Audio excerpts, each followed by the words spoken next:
நல்லா சொல்லுங்க, எங்க போகுது? இருதயத்துக்குள். எங்க போறது? It's going to your heart. அதனால தான் நீங்க எதை பார்க்குறீங்களோ அது இருதயத்துக்குள்ள போயிடும். அவ இருதயத்துக்குள்ள போச்சேன்னா அது பர்மனன்ட் மாதிரி. இருதயத்துல போச்சேன்னா, ஏன்னா இப்ப நீங்க சாப்பிட்டீங்கன்னா உங்க ஸ்டொமக் போச்சேன்னா அது எப்படியா வெளியே போயிடும். ஆனா இருதயத்துக்குள்ள போச்சேன்னா அது உங்க வாய் வழியா தான் வரும். அப்படின்னா உங்க வார்த்தையினால் தான், உங்க பேச்சினால் தான். உங்களுடைய பேச ஆரம்பிக்கும் போது ஈஸியா கண்டுபிடிச்சிடலாம் இவர் எதையெல்லாம் கேட்டிருக்கிறாரு, எதையெல்லாம் பார்த்திருக்கிறார், எதையெல்லாம் பேசி இருக்கிறார். பேசுகிற வழியாக இருதயத்துக்குள்ள போகிறது, கேட்கிறதன் வழியாக இருதயத்துக்குள்ள போகிறது, பார்க்கிறதன் வழியாக உங்க இருதயத்துக்குள்ள போகிறது. ஆனால்தான் உங்க பார்வை, உங்க வெளிச்சம் தெளிவா இருந்தா முழு சரீரமும் நல்லா இருக்கும்.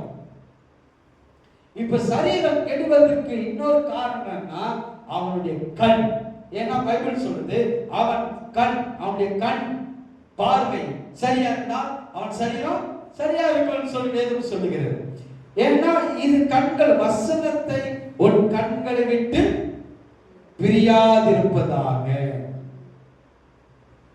உன் கண்களை விட்டு பிரியாதிருப்பதாக.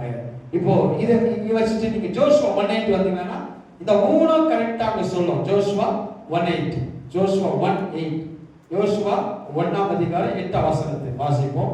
Joshua 1:8, the book of Joshua chapter 1 verse 8. இந்த நியாயப்பிரமாண புத்தகம் உன் வாயை விட்டு பிரியாதிருப்பதாக, இதில் எழுதியிருக்கிறபடி எல்லாம் நீ கவனமா இருக்கும்படி இரவும் பகலும் அதை தியானித்துக் கொண்டிருப்பார். அப்பொழுது நீ உன் வழியை வாய்க்கப்படுவார், அப்பொழுது புத்திமானா நடந்து கொள்வார். இப்போ இந்த வசனம் எதை விட்டு பிரியக்கூடாது? இந்த பைபிள், இந்த புக், இந்த கர்த்தருடைய வார்த்தை உன் வாயை விட்டு பிரியாதிருப்பதாக சொல்லுது. இந்த நியாயப்பிரமாண புத்தகம் உன் வாயை விட்டு பிரியாதிருப்பதாக. இதில் எழுதியிருக்கிறபடி எல்லாம் நீ செய்ய கவனமா இருக்கும்போது இரவும் பகலும் இதை தியானித்துக் கொண்டிருந்தா. தியானம், மெடிடேஷன் அப்படின்னா இப்ப நீங்க ஒரு வசனத்தை சொல்லினே இருந்தீங்கன்னா அதுக்கப்புறம் உங்களை அறியாமலே அந்த வசனம் வரும். அதான் தியானம். நீங்க சொல்லிக்கிட்டே இருக்கணும், வசனத்தை பேசிக்கொண்டே இருக்கணும். You have to speak the word of God. கர்த்தருடைய வார்த்தையை நீங்க பேசிக்கொண்டே இருக்கும்போது அதுதான் உங்க தியானம். நிறைய பேர் தியானம் என்னன்னா டெய்லி ஒரு 4 சாப்டர் படிக்கணும், டெய்லி ஒரு 5 சாப்டர் படிக்கணும், டெய்லி ஒரு 10 சாப்டர் படிச்சுட்டா முடிஞ்சது. அப்படி கிடையாதுங்க. நீங்க பைபிள் இருக்கிற ஒரு வசனத்தை கூட நீங்க தினந்தோறும் வாரந்தோறும் நீங்க அதை பேசிக்கிட்டே இருப்பதுதான் தியானம். அப்ப தியானம் என்பது உங்க வார்த்தை, தேவனுடைய வார்த்தை எடுத்து நீங்க பேசிக்கிட்டே இருக்கணும். நீங்க என்ன பண்ணணும்? பேசணும். பேச ஆரம்பிக்கும் போது அது தியானித்துக் கொண்டே இருக்கிறீங்க, பேசிக்கொண்டே இருக்கிறீங்க. அந்த வார்த்தை தியானமா தியானித்துக் கொண்டு இரவும் பகலையே தியானித்துக் கொண்டிருந்தா என்ன நடக்கும்? நான் வசனத்தையே பேசிக் கொண்டிருக்கிறேன், என்ன நடக்கும்? நிறைய பேர் சொல்றாங்க ஒண்ணு நடக்கிறது இல்லை, உங்க வாழ்க்கையில ஒரு வெற்றி இல்லை, ஒரு ஒன்றும் நடக்கல அப்படின்னா தியானித்துக் கொண்டிருக்கும் போது ஒண்ணு நடக்கும்.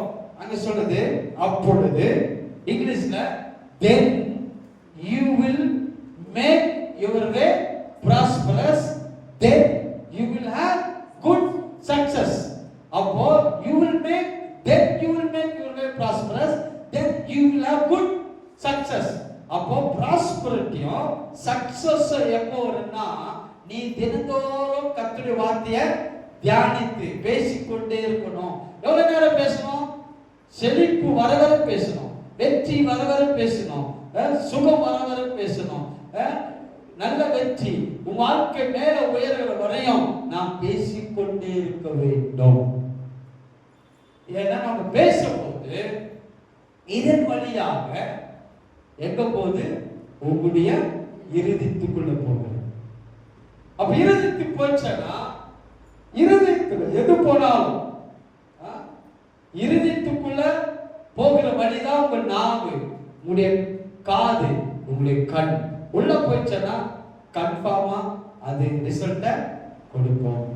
நீங்க பேசிட்டு எப்படி நடந்தது அது நடக்கும். நீங்க கேட்டதை உள்ள போயிடுச்சுன்னா அது விளைச்சலை தரும். நீங்க பார்க்கிறது உள்ள போனா இது விளைச்சலை தரும்.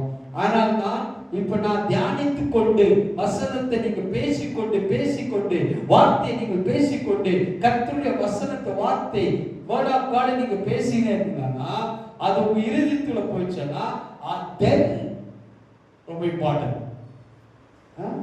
then you will make your prosperous, then you will have good success. அப்பொழுதுதான் உனக்கு வெற்றி வரும், அப்பொழுதுதான் உனக்கு ஆசீர்வாதம் வரும், அப்பொழுதுதான் உனக்கு நிறைவு வரும், அப்பொழுதுதான் நீ வெற்றி அடைவாய், அப்பொழுதுதான் நீ செழிப்பா இருப்பாய், அப்பொழுதுதான் நீ மேல வர முடியும். அதுவரையும் நீ என்ன பண்ணிடணும்? கர்த்தருடைய வார்த்தையை பேசிக்கொண்டே இருக்கணும். அப்பொழுது கர்த்தருடைய வார்த்தை கேட்டுக்கொண்டே இருக்கணும். கர்த்தருடைய வார்த்தை உன் கண்ணை விட்டு பிரியாதிருப்பதாக. இப்போ ப்ரோஸ் 4 வாங்க. அவைகள் கண்களை விட்டு பிரியாதிருப்பாங்க. அப்போ இருதயத்துல போகிற வழி நல்லா புரிஞ்சுங்க. உங்களுடைய வாய் இரவும் பகலும் கர்த்தருடைய வார்த்தையை தியானம் செய்யணும். Meditate God's word day and night. அப்பனா கர்த்தருடைய வார்த்தை நீங்க பேசிக்கிட்டே இருக்கலாம். ஒரு வசனத்தை எடுத்து நீங்க பேசிக்கிட்டே இருக்கலாம். ஏன்னா நீங்க பேச அது எங்க போயிடும்? இருதயத்துக்குள்ள போயிடும். கர்த்தரை மெய்ப்பராக்க நான் தாட்சி அடை அப்படி பேசினே இருங்க. இருதயத்துக்கு போயிடுச்சுன்னா அதுக்கப்புறம் தாட்சி இருக்காது, குறைவே இருக்காது, தேவையே இருக்காது. ஏன்? அங்கிருந்து நாம் எடுத்து மெய்ப்பர் கொடுத்துட்டே இருப்பார். எல்லாமே அங்கிருந்தா உருவாகிற இடம், அங்கிருந்தா பெற முடியும். அப்போ ரெண்டாவது நீங்க கேட்கிறதுல ஜாக்கிரதை. கேட்டா நீங்க எங்க போகணும்? வசனம் இருதயத்துல போகணும். இருதயத்துல போச்சுன்னா அதிகம் உங்களுக்கு கொடுக்கும். ஏன்? உள்ள வந்துச்சு கர்த்தருடைய வார்த்தை உள்ள வந்ததுனால இப்ப என்ன தெரியுங்களா? அங்கிருந்து ட்ரெஷர் அவுட் பொக்கிஷ சாலத்தை எடுத்து காட்டுகிறான். வெற்றி வரும், ஜெயம் வரும், சுகம் வரும், நன்மை வரும், பொருளாதார வெற்றி வரும், மகிமை வரும், கனம் வரும், அதிகம் வரும், எல்லாமே வந்துடும். ஏன் எதுவுமே வரலன்னா கேட்கிற வார்த்தை இருதயத்துக்கு போகல, பேசுகிற வார்த்தை என் இருதயத்துக்குள்ள போகல, பார்க்கிற கண்கள் மூலமா என் இருதயத்துக்குள்ள போகல. இருதயத்து பார்க்கிற வழியால் கண்கள் வழியால் இருதயத்துக்குள்ள போகிறது. அதனால சொல்லுகிறது அவைகளை உன் இருதயத்துக்குள் காத்துக்கொள். Proverbs 4:21 சொல்லுகிறது அவைகளை உன் இருதயத்துக்குள் காத்துக்கொள். எவைகளை?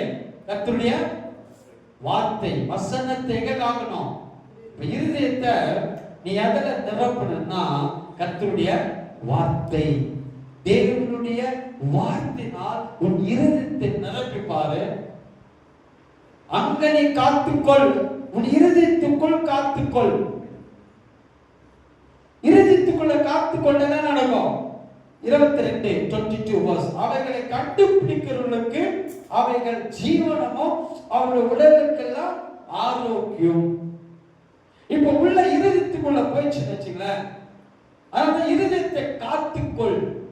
இருதயத்தை நல்லா பண்படுத்தி இருதயத்தை காத்துக்கொள்ளுகிறதுல விசுவாசிகளுக்கு தெரியவே தெரியாது. மற்றதெல்லாம் காத்துக்கொள்வார்கள். ஆத்துமா முக்கியம்னுவாங்க, உபவாசம் முக்கியம், நம்முடைய எல்லாமே முக்கியப்படுத்துவோம். ஆனா இருதயத்தை பண்படுத்த மாட்டோம். நீங்க எல்லாம் பண்ணியும் இருதயத்தை விட்டுட்டீங்கன்னா வாழ்க்கையில எதுவுமே வரவே வராது. அவங்க மணிக்கணக்கா ஜெபிக்கலாம், அபிஷேகம் இருக்கலாம், வரங்கள் இருக்கலாம், அன்னை பாஷை பேசலாம், என்ன வேணாலும் பண்ணலாம். ஆனா இருதயத்துல ஒண்ணு இல்லைன்னா ரிசல்ட் ஜீரோ. அந்த நீ விசுவாசிகளை பார்த்தா கிளீனா சொல்லிடலாம், ரிசல்ட் ஜீரோ. ஏன் விசுவாசி அப்படியே இருக்கிறாங்க? அபிஷேகம் இருக்குது, வரங்கள் இருக்குது, எல்லாமே இருக்குது, எல்லாமே அவங்களுக்குள்ள காணப்படுது, எல்லாரும் சூப்பரா இருக்கிறார்கள். ஆனா ரிசல்ட் ஏன் இல்லை? Result zero. ஏன்னா அவங்க வார்த்தை எங்க போல, உங்களுடைய இருதயத்துக்குள்ள போகல. இருதயத்துக்குள்ள போன விசுவாசி சூப்பரா பார்க்கலாம். இருதயத்துக்குள்ள வசனத்தை உள்ள போனா நீங்க சபைக்கு வரும்போது சூப்பரா வருவீங்க இல்லையா? ஃபர்ஸ்ட் உங்களுடைய அந்த அந்த அந்த ஸ்டைல்ஸ் மாறிடும். வார்த்தை உள்ள போனா நீங்க வரும்போது எப்படி போவீங்கன்னா, சபைக்கு ஒரு ரிசப்ஷன் போற மாதிரி ரிசப்ஷன் பண்ணிட்டு போவீங்க. இருக்கிற எல்லா கோல்டு, எல்லா அம்மா கோல்டு, அந்த கோல்டு எல்லாத்தையும் போட்டுட்டு அது இது போட்டு பெஸ்டா போவீங்க, சூப்பரா போவீங்க இல்லைங்களா? ஏன்? அவங்க வர ஜனங்க எல்லாரும் யாரை பார்ப்பாங்க? என்ன பார்ப்பாங்க? என்ன எடுத்ததெல்லாம் ஜனங்களுக்கு காட்ட போறேன். ஒன்று பார்க்கணும் வருவாங்க, இன்னொன்னு காட்டணும் இல்லைங்களா? வேற இதெல்லாம் போனீங்கன்னா அவங்க பாருங்க அவ்வளவு கோல்டு எல்லாம் போட்டு வருவாங்க. ஏன்? இருக்கிறதை காட்டுறாங்க. அப்ப நீங்க சபைக்கு வரும்போது உங்க இருதயத்துல வசனம் இருந்தா நீங்க வந்து காட்டுறீங்க. எதன் மூலமா? பெஸ்ட் Dress, சூப்பரா. நீங்க சபைக்கு வரும்போது நான் கிளீனா பார்ப்பேன், சொல்லுவேன், தெரியும் எனக்கு இப்படி இருதயத்துக்குள்ள என்ன இருக்குது? வார்த்தை. வெறும் இங்க மாத்திரம் இல்ல, எல்லா இடத்திலும் வாழ்க்கை வேற மாதிரி இருக்கும். அவங்க சிந்தனை, பார்வை, யோசனை, பேச்சு, பிஹேவியர் எல்லாமே டிஃபரெண்டா இருக்கும். ஏன்னா வசனம் எங்க போயிடுச்சு? இருதயத்துக்குள், ஹார்ட்டுக்குள். அதனால இங்க சொல்றாரு, உன் இருதயத்தை அவைகளின் இருதயத்தை காத்துக்கொள், அவைகளை கண்டுபிடிக்கிறவர்களுக்கு தான் ஜீவன், ஆரோக்கியம். எல்லாம் இன்னைக்கு ஏன் வரலன்னா, விசுவாசிகளுக்கு இந்த வசனத்தை கண்டுபிடிக்கணும். அவைகளை கண்டுபிடிக்கிறவர்களுக்கு பாருங்க, அவைகளை கண்டுபிடிக்கிறவர்களுக்கு தான் அவைகள் அவங்களுக்கு ஜீவன் உண்டாகும், வெற்றி உண்டாகும், சுகம் உண்டாகும், அற்புதம் உண்டாகும், வெற்றி எல்லாமே. ஏன்னா நீங்க அவங்க விசுவாசங்களை கண்டுபிடிக்கிறது இல்ல. எதை கண்டுபிடிக்கிறது இல்ல? கர்த்தருடைய வார்த்தை, வசனத்தை அவைகளை கண்டுபிடிக்கணும். கண்டுபிடிச்சுட்டே இருக்கிற பாருங்க, வெளிப்பாடு வந்துட்டே இருக்கு. உங்களுக்கு அப்படின்னா அந்த வார்த்தை கண்டுபிடிச்சிட்டீங்கன்னா உங்களுக்குள் அந்த வெளிப்பாடு வரும்போது அப்பொழுதுதான் உங்களுக்கு ஜீவன், சுகம், வெற்றி, ஆரோக்கியம் எப்படி வந்ததுன்னே தெரியாது. சடனா நீங்க கோடீஸ்வரராக, சடனா நீங்க பணக்காரங்க, சடனா நீங்க சூப்பராக, சடனா நீங்க பெருகிறீர்கள், சடனா நீங்க அற்புதமாய், ஆரோக்கியமாய், வெற்றியா இருக்க முடியும். இது சடனா கிடையாது. ஏன்னா இருதயத்துல வசனம் இருந்தது. காத்துக் கொண்டீர்கள், அவைகளை உன் இருதயத்துக்குள் காத்துக்கொள். இருதயத்துல காத்துக்கொள்ளணும். கர்த்தருடைய வார்த்தை. வேற எதுவும் காத்துக்கொள்ள கூடாது. இருதயத்துக்குள் வசனத்தை காத்துக்கொள்ளுங்கள். வசனத்தை கண்டுபிடிக்கிறவர்கள் தான். வசனத்தை வந்து கேட்டு இருத்து போது அது மாட்சியோட விருப்பத்தோடு வந்து கேட்க கேட்க இன்னும் உங்களுக்கு தாகம், இன்னும் புதிய புதிய வசனத்தை காரியங்களை நீங்க என்ன பண்ணீங்க? கண்டுபிடிப்பீர்கள். அதனால்தான் பிரசங்கம் ரொம்ப முக்கியம், போதனை ரொம்ப முக்கியம், கேட்கிற போதனை ரொம்ப முக்கியம். நீங்க எதை கேட்கிறீங்க அதுதான் உங்க வாழ்க்கை நிர்ணயிக்கப்படும். எதை பார்க்கிறீங்க அதுதான் உங்க வாழ்க்கையில வரும். எதை பேசுறீங்க அதுதான் உங்க வாழ்க்கையில வரும். ஏன்னா இருதயத்துக்கு போகிறதா, இருதயத்தின் நிறைவினால் பேச முடியும், வாழ முடியும். இப்போ நீங்க இருதயத்தின் நிறைவு, அந்த இருதயத்தில் இருக்கிறதை அவன் எடுத்து காட்டுகிறான். அப்போ உங்களிடத்தில் இருக்கிறத நீங்க எடுத்து காட்டுறீங்க. இருதயத்தில் எது இருக்குதாவது நீங்க உங்களை அறியாமலே காட்டிக் கொண்டு இருக்கிறீங்க. நெகட்டிவா இருக்கலாம், பாசிட்டிவா இருக்கலாம், நல்லதா இருக்கலாம், கெட்டது எதுவா இருக்கலாம், தீமா இருக்கலாம், நல்லதா இருக்கலாம், எதுவுமே நீங்க எடுத்து காட்டிக் கொண்டு இருக்கிறீங்க. ஏன்னா ஒரு நாள் இருதயத்துக்குள் போய்விட்டது. எதுக்குள்ள? இருதயத்துக்குள், ஹார்ட்டுக்குள்ள போய்விட்டது. அங்க போயிடுச்சுன்னா சும்மா இருக்க. ஏன்னா ஹார்ட் இஸ் லேண்ட். லேண்ட்ல ஒரு போட்டீங்கன்னா கொஞ்ச நேரத்துக்கு அப்புறம் மேல வந்து காட்டும், விளைச்சிருக்கும் அறுவடை. ஆனா அந்த அறுவடை பார்த்தீங்கன்னா அது நீங்க விதைத்தது, இருதயத்துக்குள்ள போனது.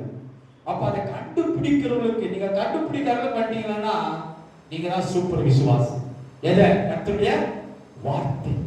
அவைகளை கண்டுபிடிக்கிறவங்களுக்கு தான் ஜீவனமும் அவருடைய உடலுக்கெல்லாம் ஆரோக்கியம். அப்போ நல்லா செழிப்பா, ஆசீர்வாதமா, சுகமா, வெற்றியா, ஜெயமா, நிறைவாய் சம்பூர்ணமாய் இருக்கணும்னா யார் இருக்க முடியும்?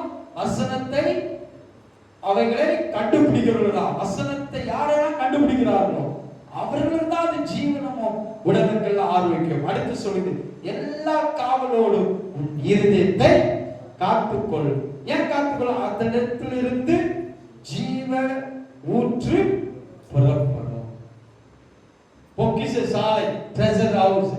இங்க உங்க இருதயம் எல்லா காவலோடு காத்துக்கொண்டால் அதுதான் ஜீவ ஊற்று.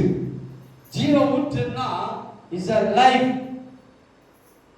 லைஃப்னா எல்லா நன்மைக்கும் ஊற்று.